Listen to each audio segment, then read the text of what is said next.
Now, Von-Neumann stability analysis. So this is vital because this Von-Neumann stability analysis is most commonly used method to study the stability analysis. It was developed by John von Neumann in 1940s. It begins by writing a finite Fourier series expansion of the numerical solution and then looks at the decay or amplification of each mode in the expansion. So the most common important notification of stability for a PDE is without a doubt von Neumann. So assume a Fourier expansion. This is the Fourier expansion. The summation must be this one. These are general four terms with uj minus 1, uj plus 1, and un plus 1. So these expressions can be plugged directly into an FTM scheme to check for stability. The growth rate G is defined as un plus 1 divided by un, and the absolute. The stability we need G must be less than 1 for all the frequencies. Conditional stability means we only have a stability on a certain condition. Uses the condition limits delta t in the function of delta x. So the for stability, um, the value of g, that is the growth rate, must be less than 1, and g is equals to un plus 1 divided by un. Now, uh, von Neumann stability analysis. The von Neumann method is based on the decomposition of errors into Fourier series. To illustrate the procedure, consider the one-dimensional heat equation. To illustrate the procedure, consider the one-dimensional equation that del u by del t equals to alpha del u square u by del x square. Assume a Fourier component of u and I as u and I equals to u and e I p delta x I. Now this I equals to under root minus 1.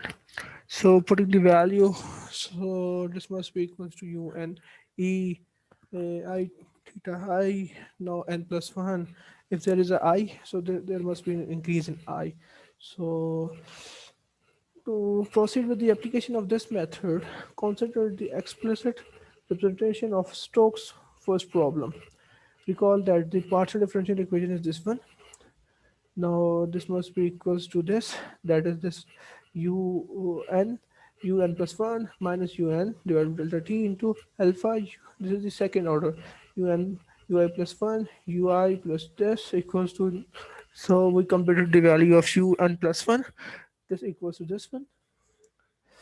So substituting the Fourier component into the finite difference equation, so just substituting all these values, so we find that G equals to, this is the basic or our man uh, thing to